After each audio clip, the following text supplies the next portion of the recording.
চিরদিনের জন্য ধ্বংস করে এক দলীয় ফ্যাসিবাদী সরকার চিরদিনের জন্য কায়েম করা। এ কারণে এই বাংলাদেশের সাধারণ রাজনীতিবিদেরা কথা বলতে পারে নাই, ওলামায়ে কেরাম কথা বলতে পারে নাই, সাংবাদিকরা কথা বলতে পারে নাই, বাংলার জনগণ কথা বলতে পারে নাই। কথা বললেই তার টুটি চেপে দেওয়া হতো, জেলখানায় বন্দী করা হতো, অথবা গুম করে দেওয়া হতো, অথবা তাদেরকে হত্যা করা হচ্ছে।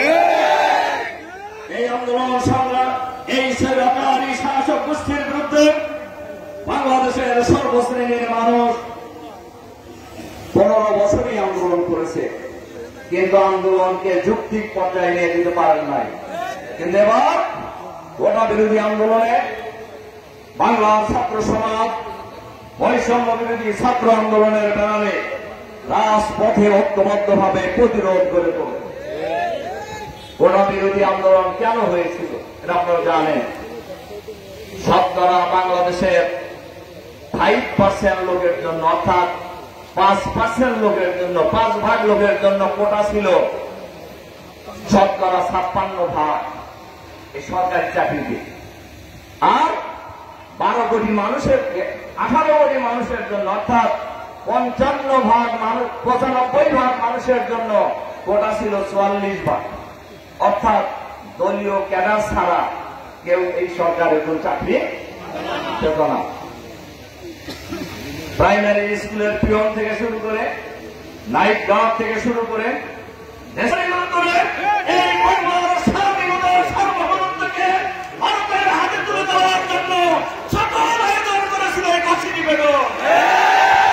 কিন্তু ছাত্র জনতার এই আন্দোলন, বৈষম্য বিরোধী ছাত্র আন্দোলনের ব্যানারে বাংলার কৃষক, শ্রমিক, রিক্সাওয়ালা, ভ্যানওয়ালা, খেটে খাওয়া মানুষ, এমনকি বাচ্চার মায়েরা শিশুকে কোলে নিয়ে এই ছাত্র আন্দোলনের সাথে একাত্মতা ঘোষণা করে রাজপথে নেমেছে।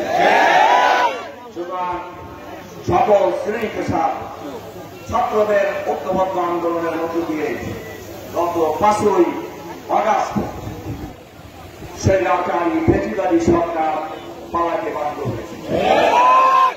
আপনারা জানেন, এই আন্দোলন শুরু হওয়ার পরে এই আন্দোলনের মিছিলে নির্বিচারে গুলি করে গণহত্যা শুরু করেছিল। কিন্তু আপনারা এটাও দেখেছেন, এই গণহত্যা করে মিছিল থামানো যায় নাই, কারফিউ জারি করে মিছিল থামানো যায় নাই, ইন্টারনেট বন্ধ করে মিছিল থামানো যায় নাই।